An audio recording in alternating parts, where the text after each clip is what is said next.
የህግ ነገር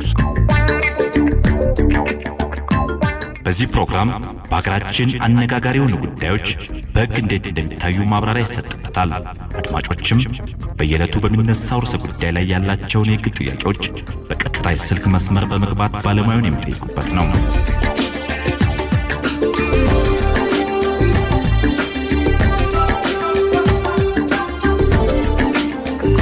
የህግ ነገር የህግ ነገር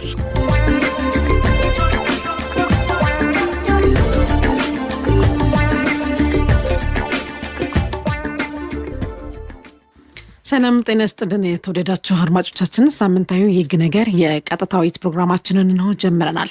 ከኢትዮጵያ ሬዲዮ በዛሬው ዝግጅታችን የፖለቲካ ፓርቲዎች የምርጫ ስነ ምግባር ላይ ትኩረት አድርገናል። በአዋጁ የፖለቲካ ፓርቲዎች የምርጫ ስነ ምግባር ድንጋጌዎችን ከማክበርና ከማስከበር አንጻር ህጉ ምን ይላል የሚለውን ነገር እንዲሁ እናነሳለን። በምርጫ ዘመቻ ወቅት በምርጫ ሂደትና ከምርጫ ውጤትን ከመቀበል ጋር ተያይዞ ስነ ምግባሩ ምንድነው የሚለውን ነገር ይህንን እናነሳለን። የስነ ምግባር ጥሰት ተብለው በምርጫ አዋጁ የተቀመጡት ምንድናቸው? ይህንን የምርጫ ስነ ምግባር ህጉን መጣስ የሚያስከትለው ተጠያቂነትስ ምንድነው? እነዚህና ተያያዥ ጉዳዮችን እያነሳን ነው በዛሬው የህግ ነገር ፕሮግራማችን ቆይታ የምናደርገው። በዚሁ ላይ ማብራሪያ የሚሰጡን እንግዳይም እዚህ ስቱዲዮአችን ተገኝተዋል። እንግዳይም በጣም በቅድሚያ አመሰግናለሁ። ከቢክዱላ ቴክኒኩን ይቆጣጠረዋል። ዙቤዳዋል ፕሮግራሙን ታስፈጽማለች። አዲስ ገኔ ውይይቱን መራለሁ። እስከ ዝግጅታችን ፍጻሜ ከኛ ጋር እንድትሆኑ በአክብሮት ጋብዘናል።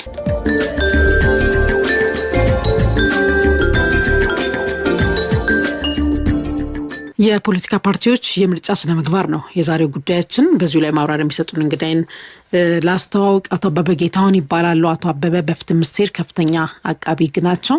አቶ አበበ ስለመጡልን በጣም እናመሰግናለን። እሺ፣ እኔም አመሰግናለሁ ስለጋበዛችሁ። ጥቅምት 15 1900 ከተቋቋሙት የሚኒስቴር መስሪያ ቤቶች አንዱ የሆነውና የፍርድ ሚኒስቴር በሚል መጠሪያ የተመሰረተው የአሁኑ የኢፌዴሪ ፍትህ ሚኒስቴር ቀደም ሲል የፌዴራል ጠቅላይ አቃቤ ህግ ተቋምን ለማቋቋም በወጣው አዋጅ ቁጥር 943/2008 እንዲሁም የፌዴራል መንግስት አስፈጻሚ አካላትን ስልጣንና ተግባር ለመወሰን በወጣው አዋጅ ቁጥር 1263/2014 መሰረት የመንግስት ህግና ፍትህ አገልግሎትና የጠቅላይ አቃቤ ህግ ዘርፎች በስሩ እንዲደራጁ ተደርጎ በርካታ ስልጣንና ተግባራት ተሰጥቶት እየሰራ ይገኛል። 5 ተጠሪ ተቋማትን ማለትም የፌዴራል ማረሚያ ቤት ኮሚሽን፣ የፌዴራል የፍትህና የህግ ኢንስቲትዩት፣ የፌዴራል ሰነዶች ማረጋገጫ ምዝገባ አገልግሎት፣ የፌዴራል ሲቪል ማህበረሰብ ድርጅቶች ባለስልጣንና የኢፌዴሪ ታክስ ይግባኝ ኮሚሽን በፍትህ ሚኒስቴር ስር እንዲደራጁ በማድረግ ለህብረተሰቡ ውጤታማና የተቀላጠፈ አገልግሎት በመስጠት የባለጉዳዮች ጊዜና ጉልበት መቆጠብ ተችሏል። ለተቋሙ ከተሰጡ ስልጣንና ተግባራት መካከል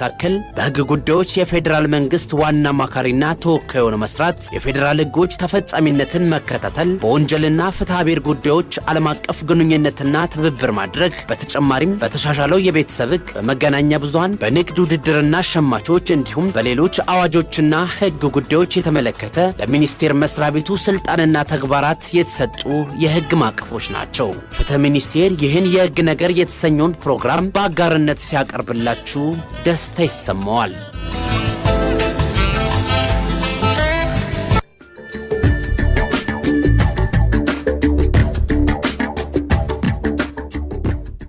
ተመልሰናል። የፍትህ ሚኒስቴርን በጣም እናመሰግናለን። አሁን በቀጥታ ወደ ውይይታችን ነው የምንገባው። አቶ አበበ እንግዲህ ዛሬ የፖለቲካ ፓርቲዎች የምርጫ ስነ ምግባር ላይ ነው ትኩረታችን። ከዚህ በፊት አጠቃላይ ስለ ምርጫ ህጉ ምን ይላል የሚለውን በተለይ አዋጅ ቁጥር 1162 ላይ ትኩረት አድርገን ስንነጋገር ነበር። ከዛ ውጭም ደግሞ የምርጫ ዘመቻ ብቻውን ውይይት ስናደርግበት ነበር። ዛሬ ከስነ ምግባሩ ጋር ተያይዞ የምናነሳው ነገር ይኖራል። ዛሬ አጠቃላይ ግን የፖለቲካ ፓርቲዎች የምርጫ ስነ ምግባር በተለያዩ ወቅት ላይ ያሉትን ነው የምናነሳው። ከምርጫው በፊት፣ በምርጫ ቅስቀሳ ወቅት፣ በድምፅ አሰጣጥ ወቅት እንዲሁም በውጤት ገለጻ ወቅት ያሉትን በዋናነት ምንድነው የሚጠበቀው የሚል ነው። የፖለቲካ ፓርቲዎች የምርጫ ስነ ምግባር ድንጋጌዎችን ከማክበርና ከማስከበር አንጻር ህጉ ምን ይላል? አጠቃላይ መርሁ ምንድነው የሚለውን ነገር እንግዲህ የስነ ምግባር በተለይ ከአጠቃላይ የሆነ የስነ ምግባር ምንድነው ያው ሞር ባወጡት መተዳደሪያ ደንብ ላይ ያንን መሰረት ያደረገ ፓርቲዎች በዛ መሰረት መመራት እንዳለባቸው በግልጽ የተቀመጠ ነው። እዛ ላይ እንግዲህ ስነ ምግባርን በተመለከተ ሙሉ ዲቴል የሆነ በተለይ ከመተዳደሪያ ደንባቸው ላይ ያው ሲያጸድቀው ምርጫ ቦርድ ወይም ደግሞ አንድን ድርጅት ሲመዘግብ እንደ አንድ ግዴታ ማሟላት ያለበት ያ መተዳደሪያ ደንብ ነው። ስለዚህ እዛ ላይ ደግሞ የተቀመጡ ነገሮች ምንድናቸው የሚሉ የሚፈተሹበት ሁኔታ አለ። ስለዚህ ዲቴል የሆነ ከስነ ምግባር ከበጀት ከምናምን ጋር የተገናኙ አንደኛ ያንን እዛ ላይ የተቀመጡትን መሰረት ያደረገ እንቅስቃሴ ወይም ደግሞ ስራ ማከናወን አለበት። ከዛ ባለፈ ደግሞ ዓለም አቀፋዊ የሆነ ወይም ደግሞ እንዳጠቃላይ ደግሞ የምርጫ ህጎችን በተለይ ይሄን አዋጁን መሰረት ያደረገ ይሄንን በተከተለ መንገድ ማከናወን አለባቸው ብሎ ነው የተቀመጠው በተለይ በአንቀጽ 129 ወር 27 አካባቢ ማለት ነው። ስለዚህ ይሄ በግልጽ የተቀመጠበት ሁኔታ አለ ማለት ነው። የፖለቲካ ፓርቲ አባላት ወይም የፖለቲካ ፓርቲ ወደ ምርጫ በሚገባበት ጊዜ ወደ አንደኛ የደንቡን የራሱን ያወጣውን ደንብ ያንን መሰረት ማድረግ አለበት። ከዛ ውጭ ደግሞ ዓለም አቀፋዊና እንዲሁም ደግሞ ሀገር አቀፋዊ ህጎችንም መሰረት አድርጎ መወጣት አለበት ብሎ አስቀምጧል ማለት ነው። በተለይ ደግሞ የፖለቲካ ፓርቲዎች የምርጫ ስነ ምግባር መሪዎች እንዲከበሩ ከማድረግ አንጻር ምርጫው ነጻ ፍትሃዊ ሆኖ እንዲካሄድ ከማድረግ የነሱ ገዛ እንግዲህ የነሱ እንደዚህ እንዳልኩሽ እንግዲህ በመርህ አሁን ለምሳሌ 227 አማን ነው 127 ላይ እንዳልኩሽ መራጮች በምርጫ ዘመቻ አማካኝነት ስለ ፓርቲዎች ስላላቸው ሁኔታ ምናምን እነዚህ ፓርቲዎች ፖሊሲያቸውን እጩዎቻቸው ምን እንደመሰሉ እንደዚህን ለህዝብ ይፋ አድርገው የማሳወቅ ይሄ በደንብ አድርገው አሁንም ማለት አሁን በተግባራዊ ደረጃም እንደዚህ አይነት ነገሮች እየተከናወኑ ይመስለኛል። ይሄንን የማድረግ አንድም በማለት ፍላጎቱ ምንድነው ወደፊትስ የሚያደርገው ይሄ የፖሊሲው ምንድነው መርሁ ምንድነው የሚሉት ነገር የማሳወቅ ግዴታ እንዳለበት መራጮች ደግሞ በነጻነት ያለማንም ጣልቃ ገብነት በነጻነት እንደሚመርጡ ወይም ደግሞ ያለ ፍርሃት ያንን መራጮችም በተገቢ ሁኔታ እንዲሳተፉ የማድረግ ያንን ነገር የማስተማር ወይ ደግሞ ድምጽ በአግባቡ መስጠት እንዳለባቸው የማሳወቅ ግዴታም አለበት ማለት ነው። እነዚህ እንደ መብቶች የተቀመጡ ነው። ጥሩ። በምርጫ ዘመቻ ወቅት አሁን ወደ መጀመሪያው እንምጣና በምርጫ ዘመቻ ወቅት የስነ ምግባር መርሁ ምንድነው የሚለው በተለይ እዚህ ላይ ስለ ቋንቋ አጠቃቀም ስለ ከአመጽ መቀስቀስ ጋር ተያይዞ እነዚህን በሙሉ አዋጁ ዳስሷልና ምንድነው የሚለው እዚህ ጋር እንግዲህ በተለይ በአዋጁ በአንቀጽ 128 ላይ እንደተቀመጠው ከዛ ጀምሮ ባሉት ምንድነው የስነ ምግባር ድንጋጌዎች መገዛት የመጀመሪያው በዚህ በአዋጁ ላይ የተቀመጡ የስነ ምግባር እንትኖች ማንኛውም የሚለው እንደውም ማንኛውም የፖለቲካ ፓርቲ ወይም ደግሞ የግል ተመራጭ የሚሉት በአዋጁ ላይ የተቀመጡ ድንጋጌዎችን አንደኛ መጠበቅ ወይም ደግሞ በዛ መሰረት መንቀሳቀስ አለባቸው ይላል። አንደኛ እሱ ነው ዋናነት። ሌላው ደግሞ ይሄ ወይ ደግሞ መሪዎቹ ወይ ደግሞ ኃላፊዎቹ የፖለቲካ ፓርቲ መሪዎች ሊሆኑ ይችላሉ። እነዚህ መሪዎች ደግሞ እጩዎቹና አባላቱ እነዚህን አዋጆች ድንጋጌዎች ተግባራዊ ማድረጋቸውን መከታተል እንዳለበት በተመሳሳይ መንገድ የተቀመጠበት ሁኔታ አለ። ሌላው እንግዲህ በተለይ ከቋንቋ ካነሳሽው ካገላለጽ እንግዲህ ቋንቋ ብለን እዚህ ላይ ሲያነሳው ምናልባት አሁን የንግግር ቋንቋን በአማርኛ ነው ወይ በዚህ ነው ወይ በእንግሊዘኛ ነው ወይ በሌሎች ቋንቋዎች ነው የሚሉት ነገሮች የአነጋገር ዘይቤውን በየትኛውም ቋንቋ ሊሆን ይችላል። በየትኛውም ቋንቋ ሲናገር ግን የሚናገርበት ወይም ደግሞ በሌላ ሐላ እንትኑን የሚያሰራጭበት የሌላውን ሰው መብት በሚጥስ ሁኔታ ተወካካሪ ፓርቲ በመሳደብ ወይም ደግሞ ያንን በማንቋሸሽ ያንን እንትን በማድረግ መሆን የለበትም። በተከባበረ መንገድ መሆን መቻል አለበት። የሚናገርበት ወይም ደግሞ የሚቀሰቅስበት ቋንቋ ሌላውን የሚነካ መሆን መቻል የለበትም። ሌላውን የሚነካ ሌላውን ያንቋሸሸ እንደዚህ ያለ የሚል ከሆነ ተገቢ አይደለም ወይም ልክ አይደለም ብሎ ያስቀመጠበት ሁኔታ አለ። ያ አንዱ የስነ ምግባር ጥሰት ነው ብሎ ነው የተቀመጠው። ስለዚህ የቋንቋ አጠቃቀም ስንል ንግግራችን ወይም ደግሞ ያ ሰው ቅስቀሳ በሚያደርግበት ሰዓት የራሱን አላማ የራሱን የተነሳበትን ወይም ደግሞ ያለውን አጀንዳው ምንድነው ማደረገው እንዲህ ይላል እንጂ ሌላውን ፓርቲ ወይም ደግሞ ሌላ ተፎካካሪ አካልን እየተወቀሰ እየተሳደበ እንዲሁም ደግሞ ሌላ ዘርን ሃይማኖትን ቀለምንም ይነካኩ ነገሮችን እየተናገረ ማድረግ እንደሌለበት በትክክል ተገቢውን የሆነ የራሱን ፖሊሲ የራሱን እንትን ካለ ያን ብቻ በመግለጽ እንጂ ሌላውን በማንቋሻሽ መሆን እንደሌለበት ነው በአዋጁ ላይ የተቀመጠ ማለት ነው። እንደዚህ አይነት ቋንቋ የዚህ አይነት አገላለጽ ተገቢ እንዳልሆነ አንዱ የስነ ምግባር ጥሰት መሆኑን አስቀምጧል ማለት ነው። ጥሩ። ከዚህ ጋር ተያይዞ ግን በምርጫ ዘመቻ ወቅት በተለይ የሌሎች የፖለቲካ ፓርቲዎች የምርጫ ዘመቻ የማካሄድ የፖለቲካ ሀሳቦችና መርሆቻቸውን ያለ ስጋት የማሰራጨት መብቶቻቸውን ከማክበር አንጻር በተለይ የሌሎቹ ማለት ነው ከማክበር አንጻር የመገናኛ ብዙሃን ለምሳሌ ነጻነትን ከማክበር አንጻር እነዚህ ሁሉ የምርጫ ማስታወቂያ በራሪ ጽሁፍ ወይም ደግሞ ፖስተር እንዳይሰራጭ ከማወክ አንጻር ከዚህ ጋር ላሸት ማጥፋት እንደዚህ አይነት እነዚህ አሁን ቅድም ያልኩሽ ነው የፖለቲካ ፓርቲዎችን ቅድም የተነሳው ነገር አለ። ያንን የፖለቲካ ፓርቲ አላማ በመቃወም በመናገር በመሳደብ የምንላቸው ነገሮች የሌላውን እንግዲህ ይሄ ፉክክሩ ቅድም ዋና አዋጁ ምንድነው ሰላማዊ የሆነ ፉክክር ሰላማዊ የሆነ ውድድር ነው መሆን ያለበት እንጂ አንደኛውን ዝቅ በማድረግ ወይ አንደኛው ለምሳሌ እንዳልሽው ፖስተሮች መለጠፊያዎች ሊሆኑ ይችላሉ ያ ሰው ያ ፓርቲ ፕሮግራሙን እንዳከናውን አሁን እንግዲህ የመለጠፍ ስንል ተፈቀደባቸው ቦታዎች አሉ አይደለ ምርጫ ቦርድ የሚፈቅድበት እስከዚህ ቦታ ላይ እንደዚህ ቦታ ላይ መለጠፍ ትችላላችሁ እዚህ ቦታ ላይ ማስታወቂያ በዚህ ቦታ በጽሁፍ በዚህ ቦታ በንግግር በዚህ ቦታ በሰላማዊ ሰልፍ ይያለ የሚቀመጥበት ሁኔታ አለ።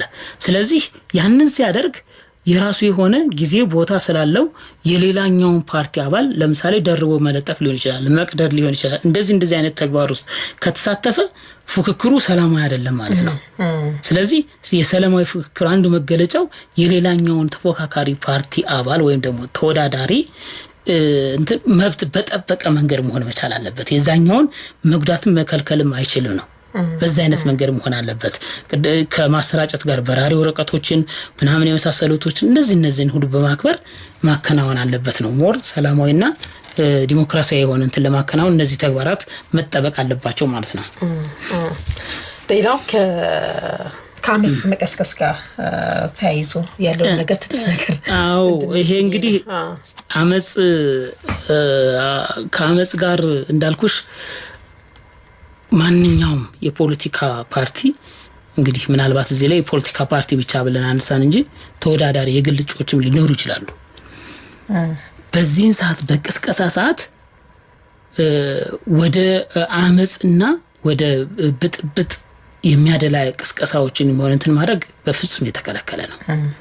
ማንኛውም ፓርቲ ይሄንን ማድረግም አይችልም። አንዱ የስነ ምግባር ጥሰት ነው። ምናልባት ወደ ኋላ ስንሄድ ኢቭን ይሄኛው እንደዚህ አይነት ነገሮች አልፎ ተርፎ የወንጀል ተጠያቂነትንም ሊያስከትሉ የሚችሉበት ሁኔታ አለ። በመደበኛ የወንጀል ህግም እንዲሁም ደግሞ በዚህ በምርጫ አዋጁ ላይ የምርጫ አዋጁን በራሱ መጣስ ራሱን የቻለ ወንጀል ስለሆነ ጥሰት እዛ ላይ የተቀመጡትን ወይም ደግሞ በአዋጁ ላይ የተቀመጡ ማንኛውንም የግዴታዎች የሚሆኑ አዋጁ ላይ የተቀመጡ ሙሉ ለሙሉ የተቀመጡ ነገሮችን መጣስ የወንጀል ተጠያቂነትንም ስለሚያስከትል አንድም ከዛም አልፎ ደግሞ እንደዚህ አይነት የአመጽ ቅስቀሳ የምናምን ማድረግ ደግሞ ወደ ሌላ የወንጀል ተግባር ውስጥ መግባትም ስለሆነ አዋጁ ላይም ደግሞ በግልጽ ተቀምጧል። ያ በፍጹም የተከለከለ ነው። ያንን ማድረግ አይቻልም ነው። ቀደም ሲል እንግዲህ በምርጫ ዘመቻ ወቅት የስነ ምግባር መርሆ ምን ይላል የሚለውን ነገር ነበር ስናነሳ የነበረው። በተለይ ከቋንቋ አጠቃቀም ጋር ተያይዞ ከአመጽ ቅስቀሳ ጋር ተያይዞ በአጠቃላይ የሌሎችን የፖለቲካ ፓርቲዎች የምርጫ ቅስቀሳ ከማክበር እና ከማስከበር አንጻር ያሉባቸው ኃላፊነቶችን ነበር ስናነሳ የነበረው። የራሳቸውን እንደሚያከብሩ ሁሉ የሌሎችንም ደግሞ መብት ሊያከብሩ ይገባል። በምርጫ ዘመቻ ወቅት ብዙ አይነት ነገሮች ስለሚከናወኑ እነዛን እያንዳንዳቸውን በሙሉ ሊያከብሩ ይገባል የሚለውን ነገር ነበር ስናነሳ። ከዚህ በተጨማሪ ምናልባት በምርጫ ወይም ደግሞ ይሄ ጉቦ መስጠት ወለ መደለያ ማለት ነው የምንለው ነገር አለ። እዛ ላይ ምንድነው በአዋጁ ላይ የተቀመጠ ማንኛውም የፖለቲካ ፓርቲ ኦር የግልም ተወዳዳሪ ሊሆን ይችላል ተመሳሳይ ስለሆነ ስነ ምግባሩ ለመምረጥ ወይም ደግሞ ለመመረጥ ወይም አንድ ሰው ለመረጥ ብሎ መደለያ ለመራጩ ገንዘብ የመስጠት ወይም ደግሞ መስጠት እንደማይችል የከለከለበት ከዛ አልፎ ተርፎ ደግሞ ተወዳዳሪ ተፎካካሪው ከፉክክሩ እንዲወጣ ወይም ደግሞ ከጭነት ራሱን እንዲያገል እንዲሁም ደግሞ እንዳይወዳደር በኃይልም ይሁን በገንዘብ ወይም ደግሞ ጉቦ በመስጠት ማስቀረት እንደዚሁ በተመሳሳይ አንዱ የስነ ምግባር ወይም መፈቀድበት አንዱ የስነ ምግባር ጥሰት ነው ብሎ ያስቀመጠበት ሁኔታ ስላለ እንደዚህ አይነት በዚህ አይነት ተግባር ውስጥም ተሳትፎ የምርጫ ቅስቀሳ ወይ ደግሞ በምርጫ ሂደት ውስጥ እንደዚህ አይነት ነገር ማድረግም የተከለከለ ነው ብሎ ያስቀመጠበት ሁኔታ አለ ማለት ነው። ጥሩ እንግዲህ ቀደም ሲል በምርጫ ዘመቻ ወቅት አጠቃላይ ስነ ምግባር መርሁ ምን አይነት ዝርዝር ነው በነገራችን ላይ ያስቀመጠው ነገር እኛ እንትኑን ነው ሃይላይቱን ማለት ሞር ዋናውና መሰረታዊ የሆኑትን ነገር ነው ያነሳናቸው። ሌላው በምርጫ ሂደት ውስጥ ጊዜ የስነ ምግባር መርሁ ምንድነው የሚለው ነገር እስኪ እናንሳው። በምርጫ ሂደት እንግዲህ የስነ ምግባር መርሁ አንደኛ በዋናነት ምርጫ ቦርድ በሚያስቀምጠው ፕሮግራም መሰረት መመራት ነው። ሂደቱ ላይ ማለት እንግዲህ ሂደት ስንል ቅስቀሳ ሊሆን ይችላል። በተለይ ሞር የምናየው ከቅስቀሳ ጋር ነው። የሂደት ይሄ ከምዝገባ ከእጩዎች ምዝገባ እነዚህ የመሳሰሉ ነገሮች በአዋጁ ላይ የተቀመጡ ራሱን የቻሉ መመሪያዎች አሉ። ራሱ የሚያወጣቸው ምርጫ ቦርድ የጊዜ ሰሌዳ አውጥቶ ያንን መሰረት አድርጎ በሂደት ላይ እንዴት መመዝገብ አለበት መቼ መመዝገብ አለበት የሚሉትን ነገሮች ያስቀምጣል። እንግዲህ በሂደቱ ላይ አንዱ ሂደት ስንል ድምጽ በሚሰጥበት ድምጽ በመስጫ ሰዓት ላይ አንድ የፖለቲካ ፓርቲ ተወዳዳሪ ምንድነው ማድረግ ያለበት እንዴት ማከናወን አለበት የሚለውን በራሱ በአዋጁ ላይ ተቀምጧል። በሂደቱ ላይ አንደኛ የድምጽ መስጫ ጊዜ እዛ ቦታ ላይ ሌሎች ሰዎች ተወዳዳሪ ወይም ድምጽ የሚሰጥን አካል እንዳይገባ እዛ ላይ እንዳይሳተፍ የመከልከል ወይም ደግሞ እንደዚህ አይነት ተግባራትን መቆጠብ መቻል አለበት።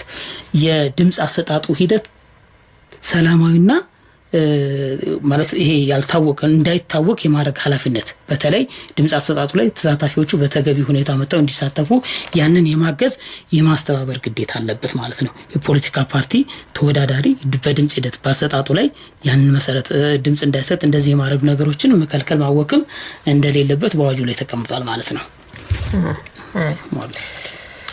ዝርዝር ነገር አስቀምጠበት ላይ አንቀጽ 130 ላይ ዝርዝር ነገር ነው የተቀመጠው። ከምርጫ አስፈጻሚዎች ጋር በትብብር መስራት እንዳለባቸው የፖለቲካ ፓርቲዎች ድምጽ የመስጠት ሂደቱ በሰላማዊ ሁኔታ መከናወን እንዲችል አስተዋጽኦ ማድረግ እንዳለባቸው እንዲሁም የመራጮችን የመምረጥ መብት ከሚያደናቅፉ ማንኛውም ሁኔታ በጸዳ ነፃና ፍትሃዊ ዲሞክራሲያዊ በሆነ መልኩ ተግባራዊ እንዲሆን መስራት እንዳለባቸው ተቀምጧል። ሌሎችም የተቀመጡ ነገሮች አሉ። የታዛቢዎችም እንደዚህ የታዛቢ ፍቃድ ያላቸው መሆናቸው እነዚህን የማገናዘብ በተለይ እንዳልሽው በአንቀጽ 130 ላይ ኢቭን ድምጽ አሰጣጥ ሚስጥራዊነቱ ማክበር እንዳለበት ሚስጥራዊነት ስንል እዛ ላይ ያለ ኃላፊነት እንግዲህ የድምጽ ከዚህ ላይ የፖለቲካ ፓርቲ እዛ ላይ ሆኖ ማለት እዛ አሉ ሌሎች አስፈጻሚ አካላት አሉ ምርጫው እንዲከናወን የሚያደርጉ እዛ ላይ ሚስጥራዊነትን የጠበቀ ነው ወይስ አይደለም የሚለውን ክትትል ማድረግ እንዳለበት የምርጫ አስፈጻሚዎቹ ወይም ስራ እንዲሁም ደግሞ በተለይ ይሄ ድምጽ አሰጣጡ ከሚስጥራዊነቱ ቅድም እንዳልኩሽ በምን የተከለለ ነው እንዴት ሆኖ ነው ሚስጥራዊነትን የሚጠበቅ የሚሉትን ነገሮች በሙሉ መከታተልና ይሄ ተግባራዊ መሆኑን በደንብ አድርጎ እንትን ማለት አለበት። ይሄ ተግባራዊ ካልሆነ ደግሞ እዛ ላይ ያሉ አካላት እየተተገበሩ ካልሆነ ለሚመለከተው አካል እንደዚህ አይነት ነገሮች ይሆኑ አይደለም ብሎ ማመልከት እንዳለበት ነው በሌላው ላይ የተቀመጠ ማለት ነው። ቀደም ሲል እንግዲህ እርሶ እንዳሉት ከምርጫ አስፈጻሚዎች ጋር በትብብር መስራት እንዳለባቸው የመራጮችን የመምረጥ መብት ማክበር እንዳለባቸው እንዲሁም ደግሞ ታዛቢዎችም አሉ የነሱንም ስራ ባከበረ መልኩ መሆን እንዳለበት የድምጽ አሰጣጡ እንግዲህ ሚስጥራዊነትን ማክበር እንዳለባቸው እነዚህ በጣም ወሳኝ ነገሮች ናቸው በተለይ ድምጽ በመስጫ ቀን።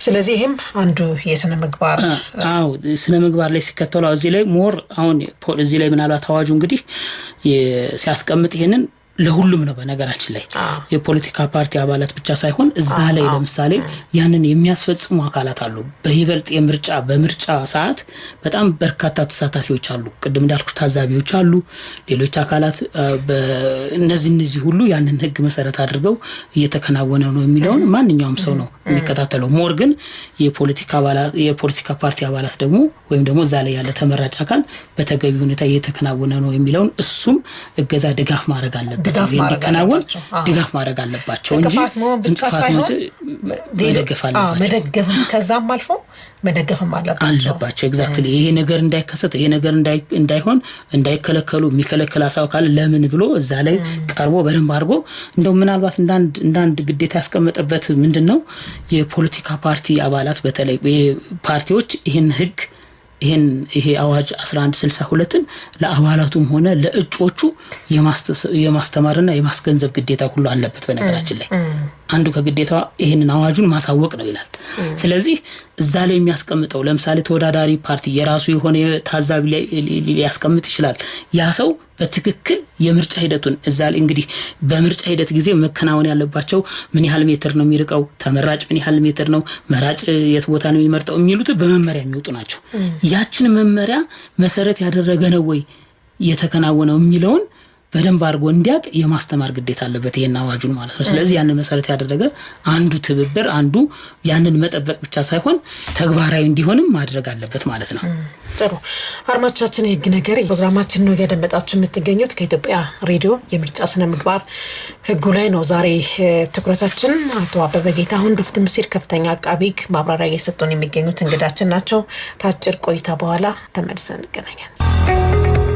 ጥቅምት 15 1900 ከተቋቋሙት የሚኒስቴር መስሪያ ቤቶች አንዱ የሆነውና የፍርድ ሚኒስቴር በሚል መጠሪያ የተመሰረተው የአሁኑ የኢፌዴሪ ፍትህ ሚኒስቴር ከኢትዮጵያ ሬዲዮ ጋር በመተባበር የሚያዘጋጀው የህግ ነገር የቀጥታ ውይይት ፕሮግራም አድማጮች ላይ ምን ያህል ተጽዕኖ ፈጥሯል፣ አድማጮችስ ምን ጥቅምስ አገኙ የሚል መሰል አስተያየታቸውን በተቋሙ ድረገጽና ስልክ እንዲያቀርቡ ይጋብዛል። በመሆኑም በፌስቡክ ገጽ FDRE ሚኒስትር ኦፍ ጀስቲስ /የኢፌዴሪ ፍትህ ሚኒስቴር፣ ቴሌግራም FDRE ሚኒስትር ኦፍ ጀስቲስ እንዲሁም በስልክ ቁጥር 0919049081 0913157835 አስተያየታቸውን ማቅረብ እንደሚችሉ ይገልጻል። የኢፌዴሪ ፍትህ ሚኒስቴር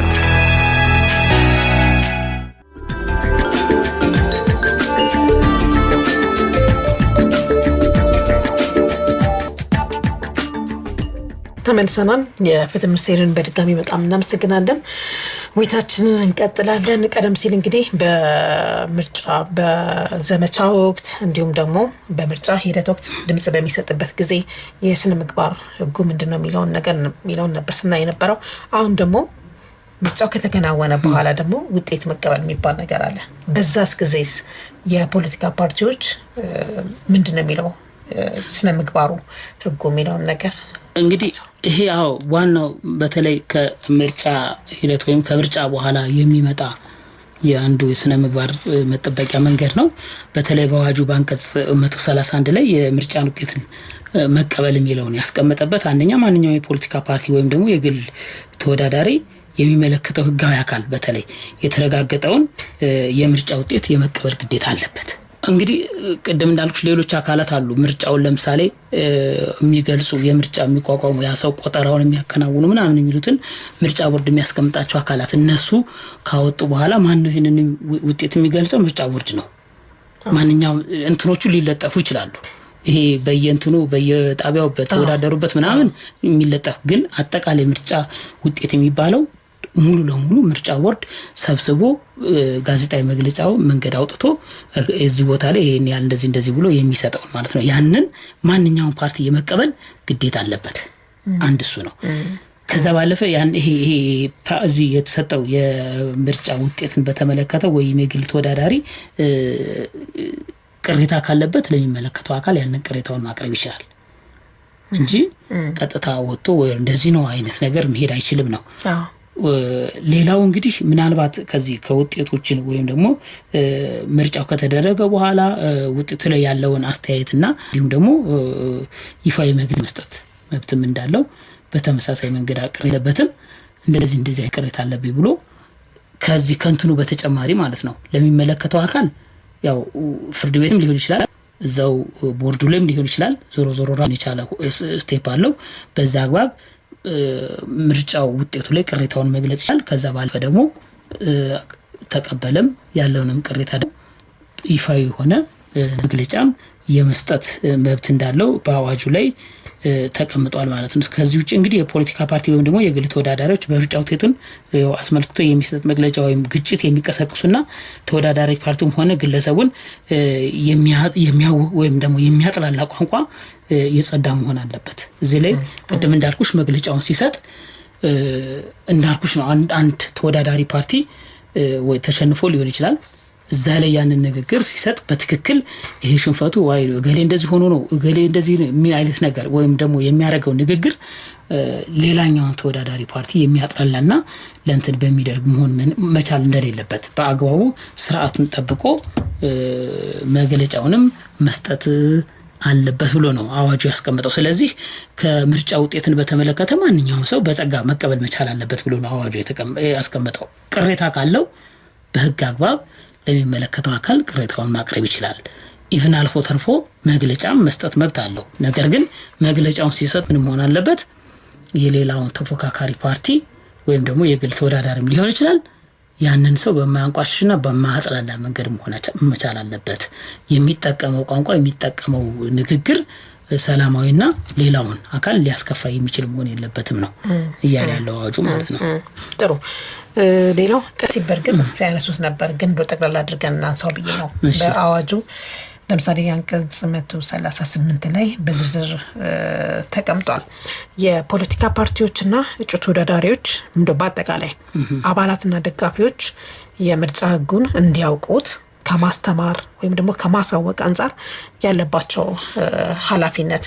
ምክንያቱም ይህን በደንብ አወቁት ማለት አላስፈላጊ ነገርን ከማድረግ እንዲቆጠቡ መብታቸውን ደግሞ ያላቸውን መብት እንዲጠቀሙ ከማድረግ አንፃር አስተዋጽኦ ስለሚኖረው ይህንን የምርጫ ህጉን ከማስተማር አንፃር ምንድነው ያለባቸው ኃላፊነት? እንግዲህ በተለይ በዚሁ በአዋጁ እንደተቀመጠው በአዋጅ 1162 በምዕራፍ 2 ላይ የባለድርሻ አካላት የምርጫ ኃላፊነት የሚለውን ነገር እንዳጠቃላይ ያስቀምጥ። የመጀመሪያው የፖለቲካ ፓርቲዎች ወይም እጩ ተወዳዳሪዎች ኃላፊነትን በተመለከተ ማንኛውም የፖለቲካ ፓርቲና እጩ ተወዳዳሪ ይህን ምርጫ አዋጅ መሰረት ያደረገ ወይም ደግሞ የህዝብ ዘንድ እንዲታወቅ በተለይ ከአባላት በተጨማሪ በህዝብ ዘንድ እንዲታወቅ የበኩሉን ጥረት ማድረግ አለበት እንዳለበት ያስቀመጠበት ሁኔታ ይህ ማለት ነው።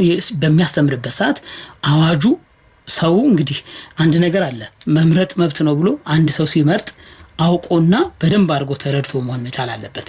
ዝም ብሎ ብቻ በቃ ወይ እንደዚህ ነው ገሌ ነው ወይ እንደዚህ ነው መሆን መቻል አለበት። እንዲያውቅ ማድረግ አዋጁን ሰው አወቀ ማለት አትሊስት ይሄ ሰው እንዴት ነው ንግግሩ ጥሩ ነው ወይ አዋጁ ላይ የተቀመጡ ነገሮችን እንግዲህ ሰውን ማስከፋ ወይም ደግሞ ሌላን ሰውን ማይተች ምናምን መሆን አለበት የሚለውን ግንዛቤ ለማህበረሰቡ ካስታወቅሽው ይሄ ሰው ዛሬ ምናልባት እንደዚህ አይነት ነገር ግንዛቤ ውስጥ እንደዚህ ከተሳደበ እንደዚህ ካደረገ ነገ እንዴት አድርጎ ሊመራኝ ነው የሚል ጥያቄ አእምሮ ውስጥ ሊፈጠር ይችላል አይደል? ስለዚህ ይሄንን አዋጅ እንደዚህ አድርጎ ለማህበረሰቡ ካስገነዘብሽው ግዴታ ማህበረሰቡ አውቆ ምርጫውን ያደርጋል ማለት ነው። ስለዚህ አንድ ለማህበረሰቡ ለህዝቡ የማሳወቅ ግዴታ እንዳለበት በአዋጁ ላይ ተቀምጧል። ሌላው ደግሞ ያንዳንዱ የፖለቲካ ፓርቲ በምርጫ ሂደቱ የዚህ ክፍል ወይም ደግሞ ይሄኛውን በተለይ ከስነ ምግባር ጋር በተገናኘ ለማስተማር የሚረዱ ጥረቶችን ማመቻቸት እንዳለበት ለማስተማር ወይ ደግሞ መደገፍ ሊሆን ይችላል ሌሎች አካላት የማመቻቸት እንደዚህ የመሳሰሉ ነገሮችን ማድረግ አለበት።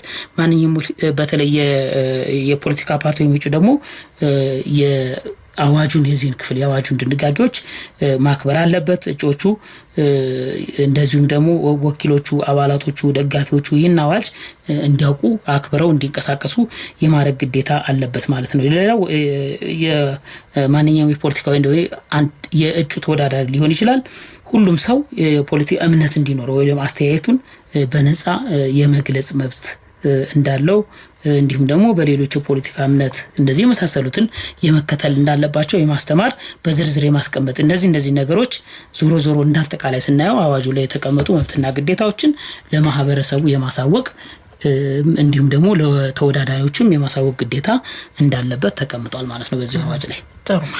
አሁን ወደ ህጉ ላይ የተቀመጡት በየስነ ምግባር ጥሰት ተብለው የተቀመጡ ነገሮች አሉና እነሱ የስነ ምግባር ጥሰት ተብሎ በምርጫው አዋጁ የተቀመጡት ምንድናቸው የሚለውን በርግጥ ቀደም ሲል ስናነሳቸው የነበሩ ነገሮች በተዘዋዋሪ እዚህ ጋር የሚመጡበት ይመጣሉ ግን አለማድረግ ነው። እንዲህ ብለን እነሱን ብናነሳቸው ብዬ ነው። አንዱ እንግዲህ ፍርሃት በመቀስቀስ ወይም ደግሞ ሁከት በመፍጠር ማንኛውንም ምርጫ እንቅስቃሴ ማድረግ አንዱ የተከለከለ ተግባር ነው። የስነ ምግባር ጥሰት ከሚከናወንበት ቅድም አንስተናል አይደል? ቅስቀሳ ሲያደርግ አንድ ሰው ምን መሆን አለበት? ቋንቋው ሌላውን ማስቀየም የሌላውን መብት በማይነካ መንገድ የሌላውን ተወዳዳሪ ፓርቲ ባላንቋሸሸ መንገድ ኢቭን እንደዚህ ነገሮች ሁሉ ማድረግ አለበት ብሎ አስቀምጧል። እዚህ ላይ እነዚህ ተግባራት ደግሞ በመፈጸምም አንዱ የስነ ምግባር ጥሰት ነው ብሎ ያስቀምጠበት ሁኔታ በምርጫ ሂደት ጫና ወይም ደግሞ ተጽዕኖ በመፍጠር ጣልቃ ይገባ እንደዚህ አይነት ሌሎች የፖለቲካ ፓርቲዎች ወይም በነጻነት እንዳያሰራጩ ወይም ደግሞ እንዳይናገሩ ማገድ እነዚህ የመሳሰሉ ነገሮችን ማከናወን በተመሳሳይ መንገድ የስነ ምግባር ጥሰት ነው ብሎ አስቀምጧል። ሌላው በምርጫ ሂደት ሰላምና ጸጥታ የሚያስከትሉ ወይ እነዚህም ሊያስነሱ መልእክቶችን ማስተላለፍ ቅድም እንዳልኩሽ ነው። አሁን እዚህ ላይም በተመሳሳይ መንገድ አንድ ሰው የምርጫ ቅስቀሳ በሚያደርግበት ሰዓት ሲያስተላልፍ ሌላው አካል እንደ ማለት የሚያነሳሳ ሌላውን ለምሳሌ አንዳንድ ቁስል ያለበት ሰው ሊኖር ይችላል እንትን ይሆናል ያንን ይሆነ ማይሆን ነገር እየነካኩ ማይሆን ነገር እንደነው ብሎ ለአመጽና ለእንትን መዳረግም መቀስቀስም የተከለከለ መሆኑን በምርጫ ዘመቻ ሰላም የሚያናጋ ወይም ደግሞ ግጭትን የሚቀሰቅስ ወይም ደግሞ አመጽ የሚያስነሳ ነገሮችን ማድረግ እንደሌለባቸው በይፋም ሆነ በስውር አመጽ አሁን እዚህ ላይ በደንብ አድርገን ቀጥታ ላይ እናገር ይችላል። በስውርም በይፋ ባልሆነ መንገድ አመጽ እንዲነሳም ሊያደርግ ይችላል። እነዚህ ነገሮች ሁሉ ከነዚህ ተግባራት መቆጠብ እነዚህ ተግባራት መፈጸም የስነ ምግባር ጥሰት ነው ብሎ ያስቀመጠበት አለ። ሌሎች ፓርቲ ወይም ደግሞ የፖለቲካ ፓርቲ ወይም ደግሞ እጩ ተወዳዳሪዎች ምርጫ እንቅስቃሴ ማደናቀፍ ቅድም እንዳልኩሽ ሌሎች አሁን ተወዳዳሪ አካል ቅድም ብሏል በሰላማዊና ግልጽ በሆነ መንገድ ነው ውድድር መሆን ያለበት። ስለዚህ አንቺ ውድድር ስታደርጊ የሌላኛውን ተወዳዳሪ ፓርቲ በማሰናከል ሳይሆን እሱ የሱን ሐሳብና የሱን እንትን እንዲያሸንፍ ያንቺ ያስኩት ሐሳብ ማሸነፍ መቻል ያሐሳብን ወይ ደግሞ ሐሳብን ማሸነፍ እንጂ ሰዎችን ወይ ግለሰቦችን በማደናቀፍ መሆን እንደሌለበት ያስቀመጠበት ሲቀሰቅስ ወይም እንትን ሲያደርግ የዛኛውን ሰው ፓርቲ በማጥላላት ወይም እንትን በማለት ሳይሆን የራሱን ሐሳብ በማሳመን መሆን መቻል አለበት። እኔ እንትን ቆንኩኝ እኔ ያንን ሰው ማሳመን መቻል አለብኝ በእኔ ሐሳቤ ነው እንጂ ማሳመን ያለብኝ ሌላኛው እኔን እንትን ፎካ በመጣል ማሸነፍ የለብኝም ነው። ያንን ኢነሰንስ አንደኛውን በማጥላላት ያኛውን ታስወግጅና የራስሽን መንገድ ልትይዥ ያለሽ ያንን አይደለም ሐሳቤ ከሱ እንደሚበልጥ ማስረዳት መቻል አለብኝ ነው። በዚህ አይነት መንገድ ነው መሆን ያለበት። አንድ የፖለቲካ ፓርቲ አባል የሱ የያዘው ወይም አጀንዳው የሌላኛውን አጀንዳ ማሸነፍ አለበት። ሲያሸንፈው በምንድነው ሰውየውን በማስወገድ ሰውየውን በማጥላላት ሳይሆን የሱ ሐሳብ ገዥ መሆኑን ለሚመለከት ወይም ደግሞ ይሄንን ለሚያዳምጠው አካል በማስረዳት መሆን መቻል አለበት ብሎ ነው በአዋጁ ላይ የተቀመጠው። ስለዚህ ይሄ አንዱ የስነ ምግባር ጥሰት ነው። ሌላው ደግሞ ከጋዜጠኞች ወይም ደግሞ ከታዛቢዎች ጋር ምንድነው አለመተባበር ማለት ለምሳሌ እንግዲህ ጋዜጠኞች ይመጣሉ በጣም ብዙ መረጃ ለውስጥ እስኪ አንዳንዴ እኮ የናንተ ፓርቲ እንትን ምንድነው እስኪ ይሄን ስጠኝ ይሄን ሰነድ ምን አለ የሚሉ ነገሮች ለመረጃ ለዜናም ለሌላም ነገር ሊያመጡ ይችላሉ። ያው ስነ ምግባሩን የተፈቀደላቸውን ልክ መጠን በማድረግ ማለት ነው። ስለዚህ በዚህን ጊዜ የመገናኛ ብዙሃንን ነጻነት የተጋፋ መሆን የለበትም። በመጋፋት በመሳደብ እንደዚህ አይነት የሚጋፋ ነገር የግድ የኔን እንትን ካላደረክ የኔን ማኒፌስቶ ወይ የኔን እንትን ካላከናወንኩ ብሎ ማስገደድ መቻል የለበትም። መጋፋት የለበትም። ነጻነትን በጠበቀ መንገድ መሆን እንዳለበት ምርጫ ሂደቱ ጋዜጠኛ ማዋከብ አንዳንድ አሁን የሚዋከቡ መግለጫ አልሰጥም ላንተ ምናምን አልሰጥም ላንተ አንዳንዴ ይኖራሉ። አንድን ጋዜጠኛ ቢመጣ አይ ላንተ አልሰጥም ከዚህ ብሎ ማዋከብ ምናምን እንደዚህ ነገሮች ሁሉ የተከለከሉ እነዚህን መፈጸም አንዱ የስነ ምግባር ጥሰት ነው። እንዲሁም ደግሞ የተፈቀደላቸውን ታዛቢዎች ያላከበረ ወይም ደግሞ ያልተባበረ እንዲሁ በተመሳሳይ ጥሰት ነው። በተለይ እነዚህ በጣም ታዛቢዎችን ለመተባበር ግዴታ አለበት ማንኛውም ሰው። አይ አንተ የመጣው ከዚህ ነው ዞር በል ምናምን ማለት አይጠበቅም። ማንኛውም ታዛቢ በስነ ስርዓት እየታዘበ የሱን መብት በጠበቀ መንገድ መሆን አለበት። እነዚህ በሙሉ የስነ ምግባር ጥሰቶች ናቸው ማለት ነው። እንግዲህ ሌላው የስነ ምግባር ከዚህ በተጨማሪ በጣም መሰረታዊ ነገር ደግሞ የስነ ምግባር ድንጋጌዎችን አለማሳወቅና ህገወጥ ድርጊቶችን አሁን እንግዲህ የስነ ምግባር ጥሰት ተፈጥሮ ሊያቅ ይችላል የሆነ ፓርቲ እንግዲህ ይሄ ማንኛውም ሰው ሊሆን ይችላል። በተለይ እንደዚህ አይነት ጥሰቶች ተፈጽሟል ብሎ መጣታቸውን ያወቀም ለሚመለከተው አካል ሳያሳውቅ ከቀረ እንደዚሁ በተመሳሳይ መንገድ ራሱን የቻለ አንድ የስነ ምግባር ጥሰት ነው ብሎ ያስቀመጠበት ሁኔታ ማሳወቅም ማውገዝም አለበት ግዴታ ነው። ማሳወቅም ማውገዝም አለበት ማለት ነው። ጥሩ። ሌላው ቀደም ሲል እንግዲህ የስነ ምግባር ጥሰት ተብለው በተለያዩ ወቅት ቢፈጸሙ የስነ ምግባር ጥሰት ተብለው የተቀመጡት ናቸው። እነዚህን የምርጫ ስነ ምግባር ህጉን መጣስ የሚያስከትለው ተጠያቂነት ምንድነው? የሚወሰደው እርምጃ ምንድነው? እንግዲህ ምርጫ ቦርድ የሚወስደው እርምጃ ሊኖር ይችላል። እነዚህን ጥሰቶች በተለይ የስነ ምግባር ቅድም ያልኩሽን ነገሮች እነዚህን ጥሰቶች ራሱን የቻለ ቦርዱ ከተገኙ የሚወስድበት እርምጃ አለ። የመጀመሪያው እንግዲህ የቦርዱ ስለሚወስደው እርምጃ ብሎ በተለይ በዚህ ንዑስ ክፍል 2 ላይ በተለያዩ አካላት የሚወሰዱ እርምጃዎች አንዱ በቦርዱ የሚወሰዱ እርምጃዎች ናቸው ማለት ነው። ስለዚህ በሌሎች ህጎች የተደነገጉ ወይም ሌሎች ህጎች ላይ የተቀመጡ ሊኖሩ ይችላሉ። እነዚህን ማለት የተጣሱ በአዋጁ ላይ የተቀመጡት ነገሮች ሁሉ ወደ አቃቢ ህግ በመውሰድ ወይም ከአቃቢ ህግ ጋር በመተባበር ቅጣቶች ሊወሰኑ እንደሚችሉ ወይም ደግሞ የምርጫ ቦርድ ይህን ማድረግ እንዳለበት አስቀምጧል። አንደኛው ምንድነው ጥፋቱን ለፈጸመ ሰው ወይም ደግሞ የፖለቲካ ፓርቲ ይፋ ማስጠንቀቂያ መስጠት አንዱ ይሄ ነው።